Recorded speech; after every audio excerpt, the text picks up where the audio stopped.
saya pernah satu waktu pergi ke luar negeri. Saya pergi ke Israel waktu itu. Saya masih kecil, jadi saya nggak terlalu punya banyak uang pribadi sendiri. Akhirnya saya dikasih uang jajan sama ngkong saya, ini buat jajan di Israel ya. Waktu saya pergi ke sana dengan sebuah excitement, saya sisihkan sebagian uang saya untuk saya belikan oleh-oleh buat teman-teman saya di Bandung. Buat tim pelayanan bersama di Bandung. Saya belikan sedikit oleh-oleh ya, mungkin itu cuma coklat atau permen, itu cuma oleh-oleh kecil lah, sederhana. Tapi itu saya sisihkan uang saya dengan saya menggebu-gebu, dengan saya excited. Akhirnya saya beli, waktu saya pulang ke Bandung, sampai di Bandung, saya udah dengan semangat saya berkata, aku mau kasih ini buat teman-temanku. Wah, udah saya tunggu-tunggu sore hari itu. Begitu saya bagikan, saudara. Apa yang terjadi saat saya kasih itu ke teman saya melihat raut wajah yang kelihatannya gak happy. Saudara, dari saya yang sangat excited, tiba-tiba ada sebuah kekecewaan yang berkata, ya tahu gitu mendingan aku belanja buat aku sendiri. Ya, aku udah sisihin, aku udah berkorban, aku udah siapin yang terbaik. Ya, merekanya gak excited. Saat mereka pulang, beberapa ditinggal oleh-olehnya. Beberapa ditaruh, digeletakin gitu aja. Tapi saudara, itu ternyata membuat kecewa hati saya. Nah saudara bayangin ya, Tuhan itu dengan sangat excited. Menyiapkan semuanya dengan sangat excited. Menyiapkan menu firman, menu makanan buat setiap kita. Tapi seringkali kita datang dengan biasa aja dan kata, thank you ya Tuhan. Thank you ya Tuhan buat firman-Mu. Ya oke, thank you, see you next week, bye. Saudara bayangkan seberapa Tuhan sedih melihat ekspresi-ekspresi hati kita yang tidak menyambut gairahnya yang begitu rupa buat setiap kita. Makanya itu saudara, setiap kali saudara datang hari Minggu, mari datang dengan sebuah gairah, dengan sebuah excitement yang berkata, I am waiting something, aku menantikan sesuatu Tuhan. Supaya setiap kebenaran firman Tuhan yang disampaikan pada setiap kita, jangan pernah jadikan itu hanya sebuah informasi. Tapi jadikan itu sebuah transformasi dalam hidup kita. Banyak orang mendengar firman yang sama, mendengar kesaksian yang sama, membaca Alkitab yang sama. Tapi sebagian orang hanya menjadikan itu informasi. Good to know lah. Tapi ada orang-orang tertentu yang berkata, I'm gonna live it. Aku akan hidupi itu. Dan jadikan itu sebuah transformasi hidup yang sangat luar biasa. Dan itu yang akan mengubahkan hidup setiap kita. Alami Tuhan. Mari alami Tuhan lebih lagi. Nikmati Dia lebih lagi. Bukan hanya teori. Tapi sungguh-sungguh daily life kita. Kita alami Tuhan. Nah saudara, hari ini kita mau belajar firman Tuhan. Masih dalam seri worship. Dalam bulan ini kita akan belajar tentang arise and bow down. Arise in worship. Bangkit dalam yang namanya penyembahan. Harusnya hari ini saya mau sampaikan pesan yang berbeda saudara. Tapi tiba-tiba Tuhan bicara, pesan itu untuk minggu depan. Minggu depan saya akan bicara lagi di tempat ini. Di pagi Indonesian Gathering lagi. Dan Tuhan bilang itu untuk minggu depan. Saya bilang kenapa Tuhan harus minggu depan? Ada sesuatu yang juga sangat spesial yang Tuhan siapkan untuk minggu depan. So, saudara please don't miss it. Jangan sampai kelewatan. Satu seri kita akan belajar tentang penyembahan. Bagaimana menaikkan sebuah penyembahan yang menyenangkan hati Tuhan. Tapi kan itu ya penyembahan kita udah lakuin biasa setiap hari. Saudara, saya mau bilang ini adalah satu hal yang sangat amat penting dalam hubungan kita dengan Tuhan. Makanya kita mau belajar sama-sama. Boleh PPT tolong ditampilkan.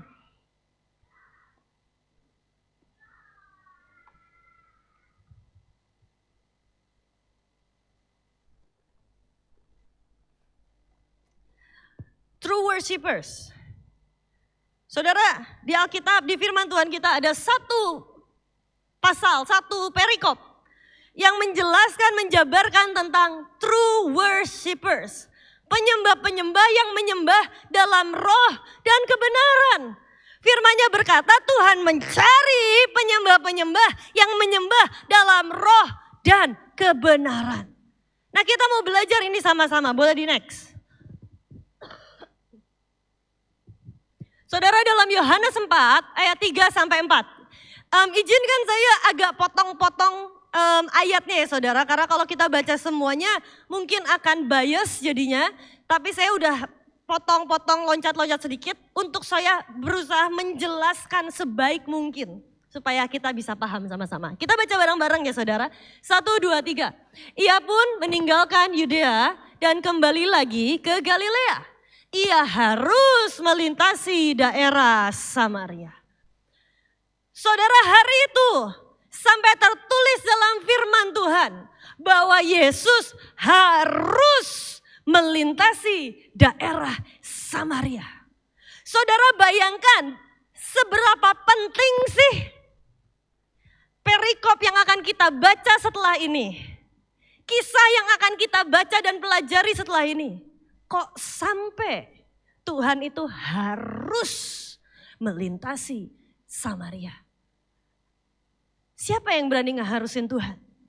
Tapi hari itu saking buat Tuhan ini something very important. Ini something yang sangat penting, sangat urgent. Maka tertulis dalam firman Tuhan, ia harus. Dia gak diharusin siapapun, Tuhan gak diharusin siapapun kok. Gak diwajibin sama siapapun, gak disuruh sama siapapun. Tapi Tuhan tahu ada sesuatu yang sangat penting. Yang sebentar lagi kita akan pelajari, yang sebentar lagi kita akan kupas. Mungkin gak akan semuanya karena waktu saya juga terbatas. Tapi saya akan kupas beberapa poin yang menurut saya ini sangat amat penting. Ia harus melintasi daerah Samaria. Boleh di next. Nah saudara, di akhir-akhir dari pasal ini, sampai ada satu ayat yang sangat fenomenal, yang sangat dalam muncul dari perikop ini. Saudara, hari itu Tuhan berkata seperti ini. Kita baca sama-sama lagi ya saudara. 1, 2, 3. Tetapi saatnya akan datang dan sudah tiba sekarang bahwa penyembah-penyembah benar akan menyembah Bapa dalam roh dan kebenaran. Sebab Bapa menghendaki penyembah-penyembah demikian. Ayat 24. Allah itu roh dan barang siapa menyembah dia harus menyembahnya dalam roh dan kebenaran. Saudara bayangin ya, sebuah ayat tentang penyembahan. Saudara boleh belajar di firman Tuhan tentang penyembahan. Inilah salah satu ayat terdalam menurut saya. Inilah salah satu ayat paling fenomenal tentang penyembahan. Dan itu muncul di perikop ini.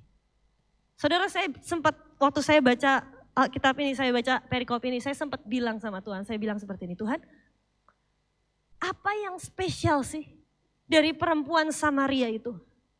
Sampai ya, pertama engkau tuh harus melintasi daerah Samaria demi ketemu perempuan Samaria itu. Yang kedua, sampai ungkapan kerinduan hati Tuhan yang paling dalam itu tercurahkan kepada seorang perempuan Samaria yang dianggap remeh oleh dunia, yang gak dipandang oleh dunia, yang dihina oleh dunia. Tapi engkau curahkan isi hatimu yang terdalam dan engkau pilih perempuan Samaria ini. Saya bilang sama Tuhan gini, Tuhan, kalau ya Tuhan, aku nih punya curhatan hati yang paling dalam. Aku gak mungkin lah tiba-tiba ada satpam di depan, Pak, saya lagi sedih loh Pak. Saya lagi nyari, misalnya saya belum nikah gitu ya. Saya lagi nyari jodoh Pak. Jodohnya pengennya yang kayak gini Pak, yang cinta Tuhan. Aduh Pak, saya pengen banget Pak. Soalnya pengen bisa jodoh saya ini bisa akrab sama keluarga saya. Misalnya saya belum ada jodoh. Tapi kan gak mungkin saya cerita itu ke orang yang saya baru kenal, betul? Kita gak mungkin curhat ke sembarang orang. Kalaupun kita mencurahkan isi hati kita, pasti kepada seseorang yang begitu berkesan buat kita. Atau begitu spesial buat kita. Nah saya tanya sama Tuhan, Tuhan, engkau tuh sampai curahin hatimu begitu rupa sama perempuan Samaria ini. Ada apa sih? Siapa sih dia Sepenting apa sih, sehebat apa sih dia? Apa yang Tuhan lihat dari seorang perempuan Samaria. Nah kita mau belajar sama-sama, boleh di next.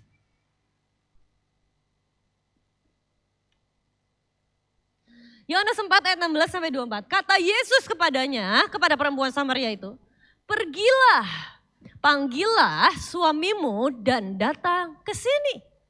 Kata perempuan itu, aku tidak mempunyai suami.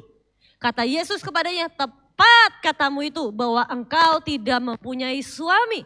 Sebab engkau sudah mempunyai 5 suami dan yang sekarang ada padamu bukanlah suamimu. Dalam hal ini engkau berkata benar. Saudara, coba saudara bayangin ya, hari itu kejadiannya. Ada orang gak dikenal, tiba-tiba datang minta minum. Yang hari itu seharusnya orang Samaria tidak bergaul dengan orang Yahudi. Tiba-tiba datang minta minum, dan kemudian setelah minta minum, dia buka aib terdalam dari hidup saudara. Aib yang selama ini saudara tutupi begitu rupa, aib yang selama ini mungkin engkau dituding orang, kamu perempuan gak benar. Dan tiba-tiba a stranger come out of nowhere dan dia bongkar aib terdalam dari hidupmu. The darkest side of your life. Sisi tergelap dari hidupmu. Saudara, saya bayangin kalau hari itu saya jadi perempuan Samaria ini. Mungkin yang akan saya lakukan, saya akan marah. Sotoy ya kamu ya. Kamu udah orang gak kenal, tiba-tiba ngejudge saya kayak gitu. Tiba-tiba ngehakimin aku kayak gitu. Sotoy ya kamu, so tahu ya. Dan saya mungkin akan pergi dan ninggalin begitu saja. Tapi saudara, apa yang terjadi hari itu? Ada seorang perempuan yang dihina orang, dicap orang perempuan gak benar. Dan detik Yesus datang, dia bongkar aib terdalam dari hidupnya. Responnya ternyata justru berbeda. Kita lihat next, apa yang dia responin. Kata perempuan itu kepadanya, Tuhan, nyata sekarang kepadaku bahwa engkau seorang nabi. Saudara bayangin dia dikorek aib terdalam dalam hidupnya, yang hal yang paling memalukan dari hidupnya. Hal yang mungkin dia paling tutupi dari orang banyak. Hal yang paling mungkin dia hindari, sisi sensitif dari hidupnya. Tapi di titik itu setelah Yesus berkata, nih loh kamu itu seperti ini. Kamu kan punya 5 suami dan sekarang kamu gak hidup dengan satu pun dari mereka kan. Dan apa yang terjadi? Detik itu dia langsung berkata, Tuhan nyata sekarang padaku bahwa engkau seorang nabi. Kalau kita baca lagi ayat-ayat berikutnya di akhirnya lebih ajaib lagi. Di Yohanes yang ayat ke-28. Maka perempuan itu meninggalkan tempayannya di situ. Lalu pergi ke kota dan berkata kepada orang-orang di situ, mari lihat. Di sana ada seorang yang mengatakan kepadaku, segala sesuatu yang telah ku perbuat. Mungkinkah dia Kristus itu? Saudara bayangin ya. Orang yang aibnya dibuka begitu rupa. Tiba-tiba dia justru berkata, kamu nih nabi. Berapa menit kemudian, beberapa ayat kemudian. Dia bukan hanya mengakui Yesus adalah nabi dan bahkan Tuhan. Dia bahkan berkata, aku ceritain ke semua orang. Dia jadi penginjil mendadak, saudara. Dia jadi penginjil mendadak. Mungkin kalau saya bisa bilang bahkan dia jadi penginjil top scorer. Bayangin satu kota dalam seketika mengenal Yesus. Satu kota. Dari orang yang gak pernah dianggap, orang yang diremehkan, orang yang selalu dihina, orang yang dibilang perempuan gak benar. Tiba-tiba Yesus harus melintasi Samaria untuk bertemu perempuan ini. Dan Yesus gali aib terdalam dari hidupnya.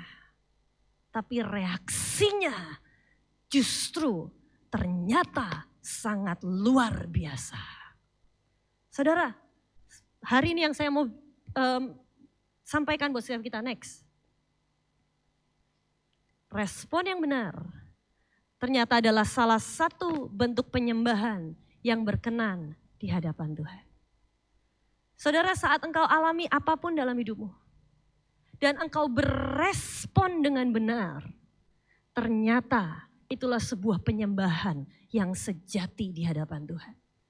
Ternyata saat engkau merespon dengan benar, engkau sedang menyembah dalam roh dan kebenaran. Karena worship bukan tentang lagu. Worship tentang hidup kita. Setiap respon yang keluar dari hidupmu, bisakah itu menyenangkan hati Tuhan? Pastor, gimana sih maksudnya respon yang benar? Simple kok saudara, kalau saya boleh rangkum. Simple kok. Kalau responmu masuk dalam 9 buah roh.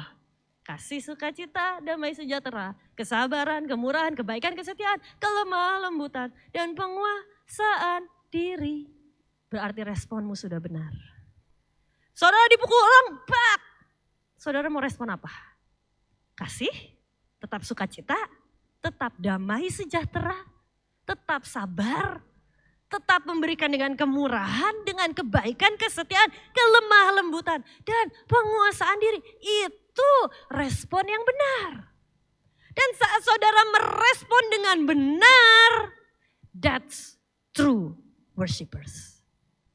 Itulah penyembahan yang sejati di hadapan Tuhan. Saat saudara ditipu orang, saat saudara ngalamin hal yang gak enak, responmu apa? Saat saudara berhasil berespon dengan benar, that's true worshipers. Itulah penyembahnya Tuhan. Boleh di next. Life is 10% what happens to you and 90% how you react to it. Hidup ini tentang 10% yang terjadi kok sama kita, tapi itu cuma 10%. 90%-nya adalah bagaimana respon kita terhadap semua yang terjadi dalam hidup kita. Saya boleh ngalamin mama saya meninggal, papa saya masuk penjara. Tapi 90% keputusan hidup saya tentang respon saya. Saya bisa memilih untuk marah. Saya bisa memilih untuk bahkan mengakhiri hidup saya. Saya bisa memilih untuk terpuruk. Tapi saya putuskan untuk mengambil 90% ini untuk berkata no. Aku gak akan berhenti di sini. Justru aku akan bikin iblis menyesal. Sudah pernah membuat papa saya masuk ke dalam penjara. Justru saya akan buat iblis menyesal. Aku akan lakukan yang lebih dahsyat lagi buat Tuhan. Aku akan lakukan yang lebih gila lagi buat Tuhan. Sampai semua orang tahu bahwa kisah hidupku ini justru jadi berkat buat sangat banyak orang. Hidup ini 90% tentang bagaimana engkau bereaksi kok. Bagaimana engkau merespon terhadap apapun yang terjadi dalam hidup kita. Saudara, saya mau punya sebuah peragaan. Saya tuh paling senang saudara kalau khotbah tuh pakai peragaan. Seru aja gitu rasanya. Jadi biar gak bosen.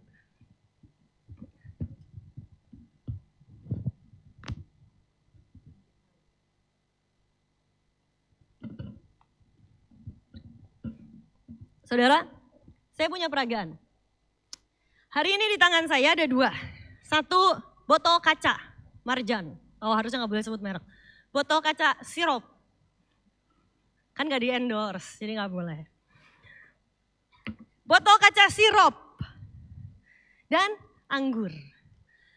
Saudara, hari ini saya akan melakukan sebuah hal yang sama kepada keduanya. Apa yang akan saya lakukan? I will crush. Saya akan palu. Hancurkan itu. Oh, saya punya mic di sini. Saya punya sulap. Tara, cek.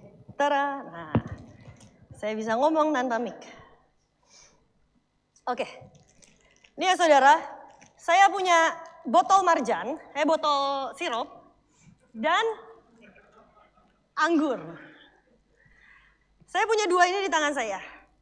Tapi saudara, kita akan lihat ada 2 respon yang berbeda. Ada 2 hasil yang berbeda dari satu tindakan yang sama. Saat saya takut di sini nanti mejanya ikut pecah saudara, responnya jelek. Jadi di sini aja. Dalam nama Tuhan Yesus. Saat saya pukul botol kaca ini, apa yang terjadi? Pecah. Saudara, saat botol kaca ini pecah, seringkali ya, ini sama dengan beberapa orang di tempat ini, saya berharap gak ada di tempat ini. Sama dengan beberapa orang dalam hidup ini. Saat ada crushing terjadi, saat ada permukaan terjadi, 10% terjadi dalam hidupmu. Tapi responnya memilih untuk pecah, kayak botol kaca ini. Dan yang lebih mengerikan adalah saat saudara jadi botol kaca ya saudara. Orang yang tersakiti akan cenderung menyakiti orang lain. Sekarang botol kaca ini udah gak bisa jadi apa-apa kecuali apa? Nyakitin orang. Cuma bisa ngelukain kanan sini, seret kanan sini, seret ke kiri. Dan orang akan terluka. Hurt people will hurt people. Orang yang tersakiti dan mereka gak pernah bisa bereskan itu. Saudara hanya akan jadi seperti botol kaca. Yang akan menyakiti kanan kirimu lagi. Itu kenapa? Saya pernah ketemu dengan orang dia bilang seperti ini. El, dulu ya aku ini sama orang tuaku sama papaku selalu dipukul. Gak tahu kenapa setelah aku punya anak. Tanpa aku sadari. Sewaktu-waktu aku mukul anak aku. Setelah aku mukul, aku nangis sendiri. Aku bilang, kenapa aku niru papa aku? Karena kecenderungan hati kita. Kalau kita nggak bereskan, orang yang tersakiti akan menyakiti orang lain juga. Kalau saudara nggak pernah bereskan saat saudara di-crush, saat saudara dihancurkan, saat ada permukaan terjadi dalam hidupmu, saat perempuan Samaria itu dibuka aib terdalam dalam hidupnya. Dan dia memilih untuk luka. Saya rasa gak akan ada kisah ini yang kita belajar hari ini sama-sama. Tapi hari itu, makanya saudara jangan jadi seperti botol kaca. Saat saudara di-crush, saudara gak pernah bereskan, saudara marah, saudara kecewa, responmu menentukan. Dan kau hanya akan melukai kanan kiri, melukai orang lain, melukai orang lain. Saya harus hati-hati juga megang ini. Saya gak mau terluka, karena saya gak mau melukai orang lain. Tapi saudara, ada yang kedua. Saat kita jadi seperti anggur. Saya suka ada lagu yang berkata, in the crushing, in the pressing, you were making new wine. Di tengah permukaan. Kalau anggur ini saudara, aslinya bikinnya lebih ngeri. Bukan hanya dipalu, bukan cuma dipencet doang. Diinjek-injek saudara. Untuk bisa jadi anggur yang bisa enak dinikmati dan dijual dengan sangat mahal. Dan apa yang terjadi saat saya gepeng ini nih, gak ada bunyinya. Saat saya gepeng ini nih, saya hancurin ini. Justru ini akan jadi jus anggur yang semakin enak. Saudara, pilihan ada di tanganmu. Engkau mau jadi seperti botol kaca. Yang saat permukaan terjadi, responmu justru marah. Responmu justru kecewa. Atau engkau mau jadi seperti anggur yang semakin dihancurkan, semakin diremukan, semakin mengeluarkan sesuatu yang manis, sesuatu yang menyenangkan hati Tuhan, sesuatu yang indah, sesuatu yang luar biasa. Pilihan ada di tangan kita. Engkau mau bleeding, engkau mau berdarah saat engkau terluka, engkau izinkan, engkau biarkan hatimu terus berdarah, engkau entertain itu begitu rupa. Saudara, yang paling mengerikan adalah sebenarnya saat kita mengalami sesuatu dan setelah kita mengalami sesuatu kita entertain itu begitu rupa. Sekarang minta tolongin ya, oke. Engkau mungkin ngalamin hal yang gak enak dan jiwamu mulai mengentertain itu begitu rupa, iya kan? Kasian ya kamu ya. Aduh kamu tuh orang paling menderita di dunia ini. Aduh gak usah kepedean deh, banyak yang lebih menderita kok. Aduh kamu tuh orang paling miris di dunia ini. Kamu tuh, dan itu kita entertain itu. Semakin mengasihani diri sendiri, semakin mengasihani diri sendiri. Lama-lama engkau gak bisa bebas dari hidupmu menjadi sebuah beling kaca yang cuma akan melukai orang lain. Yang tadinya bisa berguna buat nyimpen sirup, bisa berguna buat nyimpen air. Begitu engkau di-crush, kau cuma bisa melukai kanan dan kirimu. Saudara, ada sebuah buku yang saya pernah baca. Buku ini berkata seperti ini. Hati seorang calon pahlawan Tuhan yang berdarah, dalam tanda kutip berdarah, itu menarik iblis dari radius sekian kilometer. Dan iblis akan mengejar untuk apa? Memberikan kau deception. membisikkan engkau sebuah kata-kata kebohongan dan kebohongan dan kebohongan. Iblis akan komporin. Sekali lagi, hati seorang calon pahlawan Tuhan ataupun pahlawan Tuhan yang berdarah. Saat engkau terluka, saat engkau kecewa, itu berdarah. Hatimu seakan-akan seperti dalam tanda kutip berdarah. Dan saat hatimu berdarah, iblis dari sekian banyak tempat akan terus mengejar supaya apa? Iblis gak suka engkau bangkit, iblis gak suka engkau berubah jadi orang yang menyenangkan hati Tuhan. Dan detik engkau berdarah, iblis akan terus deception, berikan kebohongan demi kebohongan. Tuhan tuh gak sayang sama kamu. Coba aja kalau kamu gak ikut Tuhan, lihat orang lain tuh diberkati kok. Dan iblis akan mulai bisikan sampai akhirnya kita memutuskan jadi seperti beling itu dan gak mau berubah lagi. Tapi hari ini saya berdoa saudara, biar setiap kita seperti perempuan Samaria ini yang memutuskan untuk berespon dengan benar. Bahkan dia go extra mile loh. Bukan hanya mengucap syukur, bukan hanya sukacita, mendadak jadi penginjil saudara. Mendadak jadi orang yang memberitakan Injil kepada seluruh kota. Top scorer luar biasa mungkin kalau di surga. Bayangin dari orang yang terpuruk, orang yang dibuka aibnya begitu rupa sama Tuhan.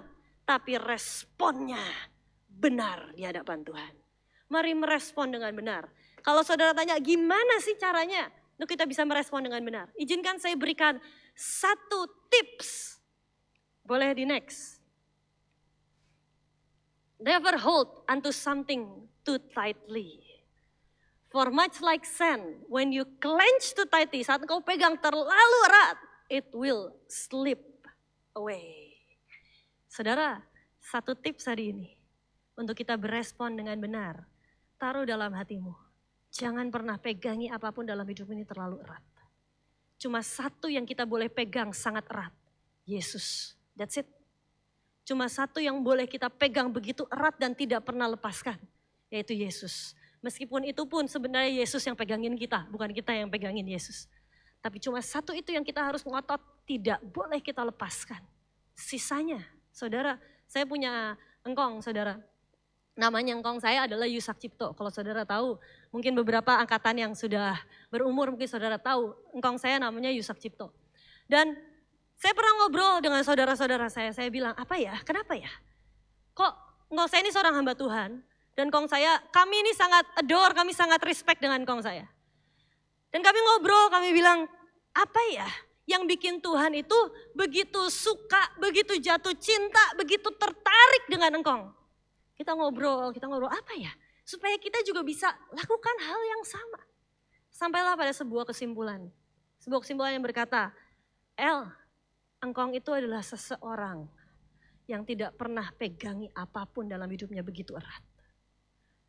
Engkong itu adalah orang yang gak pernah biarkan tangannya memegang apapun lebih erat daripada dia memegang Tuhan. Dan saya bilang ya benar juga ya. Saudara, setiap aspek dalam hidup engkong saya pernah mengalami yang namanya kehilangan. Dari waktu engkong saya menikah, ngelahirin anak pertama umur 4 tahun kena meningitis. Di tengah kena meningitis, udah mau meninggal, udah mau lewat saudara. Ngong saya cuma bilang setiap kali kamu sakit, jempolnya, gak tahu jempolnya kenapa waktu itu, pokoknya sampai hampir meninggal aja. Setiap kali kamu sakit, angkat jempol kamu ke surga.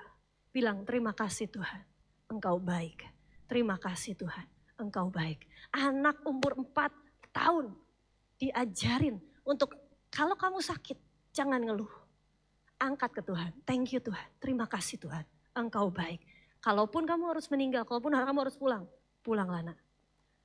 Akhirnya sembuh dengan sangat luar biasa, dokter udah gak bisa nyembuhin, tapi sembuh sampai hari ini jadi hamba Tuhan. Anak yang kedua lahir tanpa empedu. Saudara, dan apa yang terjadi? Hari itu engkong saya angkat di hadapan Tuhan, dan engkong saya bilang Tuhan, kalaupun engkau percayakan anak ini cuma sekian hari di dunia, di dalam hidupku, aku tetap bersyukur. Terima kasih Tuhan. Dia taruh anaknya, tiba-tiba besok harinya, tiba-tiba empedunya muncul sendiri gak tahu dari mana. Saudara, berkali-kali engkong saya ngalamin, saudara bicara apapun, nama baik, reputasi, ego, engkong saya kecelakaan waktu mama saya meninggal itu dengan engkong saya. Engkong saya kecelakaan, engkong saya punya mobil Mercy. Ngomong saya berkali-kali pakai Mercy. Di tengah kecelakaan, bam, mobilnya hancur lebur. Udah gak bisa diperbaiki lagi, gak bisa ditolong. Kalau saya otaknya geser 5 mili.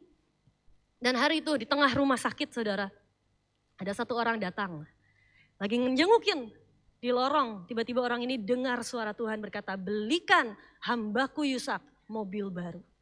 Saudara tahu apa yang terjadi? Orang ini datang ke engkong saya. Pak, saya disuruh Tuhan beliin Bapak mobil baru. Bapak mau mobil apa? Saudara itu kalau saya di sampingnya lagi duduk, lagi nungguin, saya langsung berbinar-binar saudara. Saya yang cucunya aja langsung berbinar. Semoga engkong saya nyebut Lamborghini atau apa ya yang keren dikit lah gitu. Tapi engkong saya itu bilang, aku gak peduli kamu, kan kamu yang dengar suara Tuhan. Kamu tanya Tuhan, Tuhan mau saya pakai mobil apa? Kalaupun aku harus naik angkot, kalaupun aku harus naik becak, aku akan naik kendaraan itu. Karena bukan tentang hidupku lagi, tapi semua tentang Tuhan. Saudara bayangin, nama baiknya, egonya dilepaskan semuanya. Saya tahu betul hari itu dia bicara, kalau saya ya saudara, saya akan ambil kesempatan itu minimal minta mobil yang sama dengan yang yang kemarin kecelakaan. Apalagi orangnya udah nawarin loh. Cash dibayar, orangnya udah nawarin dia dengan segenap hati, Pak pilih Pak mau mobil apa silakan. Kalau saya bilang aku gak mau pilih. Kamu tanya Tuhan sendiri. Kalau Tuhan mau aku naik bemo sekalipun, aku akan naik bemo. Aku akan keliling pelayanan khotbah di sana sini naik bemo. I don't care. Karena apa? Gak ada apapun yang dipegangi begitu erat di tangannya. Semua dilepas. Saat perempuan Samaria itu, kalau dia pegangi egonya begitu rupa, saya rasa responnya akan berbeda. Tapi hari itu dia berkata, aku lepaskan Tuhan semuanya. Hari ini, saat engkau diremukan, apa yang kau pegangi begitu erat? Masalahnya, biasanya ujian Tuhan datang pada hal yang paling kita cintai. Pada hal yang paling antara kita paling takuti, antara kita paling inginkan, atau kita paling cintai. Kalau engkau begitu pegangi erat begitu rupa, seringkali itulah batu sandungan dalam hidup kita. Hari ini saya mau bicara buat setiap kita, let's be a true worshiper. Dan Tuhan mencari penyembah yang menyembah dalam roh dan kebenaran. Orang-orang yang berespon dengan benar. Orang-orang yang berkata, Tuhan, I give you all. Lord, I give you my heart. I give you my soul. I live for you alone. Aku nih hidup cuma buat engkau Tuhan. So be it. Apapun yang harus terjadi, yang harus aku lepaskan. Biar aku lepaskan kalau itu menyenangkan hatimu. Boleh di next satu ayat terakhir. Yet a time is coming and has now come when the true worshippers will worship the Father in the Spirit and in truth. For they are the kind of worshiper the fathers seek. Tuhan mencari penyembah-penyembah yang menyembah dalam roh dan kebenaran. Tuhan mencari sampai hari ini saya percaya Tuhan masih mencari. Sampai hari ini saya percaya Tuhan masih mencari. Hari itu Tuhan temukan Daud yang bisa menyembah dan menyenangkan hati Tuhan. Hari itu Tuhan temukan Abraham yang tahu betul artinya penyembahan, menyerahkan anaknya Ishak. Hari itu Tuhan temukan Nuh yang tahu betul artinya menyembah Tuhan dalam ketaatan. Saat dihina semua orang, ngapain kamu bikin batra, orang bodoh. Tapi reaksinya, responnya menyenangkan hati Tuhan. Karena dia tetap berkata, aku mengikuti apapun yang Tuhan mau. Aku tetap lakukan dengan kesetiaan.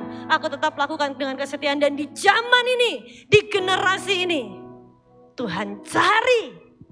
Adakah true worshiper yang menyembah dalam roh dan kebenaran. Dengan respon hati yang berkenan di hadapan Tuhan. Tuhan temukan hari itu Paulus. Yang dulunya Saulus. Yang tahu artinya meskipun dihujat, meskipun disesah, meskipun dilempari batu masuk penjara, dia tetap berkata, aku hidup untuk Kristus. Itu penyembahan yang sejati. Dia temukan ada Henok yang bergaul karib dengan Tuhan. Dan di zaman ini dia cari. Saya berdoa itu adalah saya. Saya berdoa itu adalah setiap kita. Saya berdoa Tuhan temukan jenderal-jenderal akhir zamannya. Penyembah-penyembah true worshiper akhir zamannya.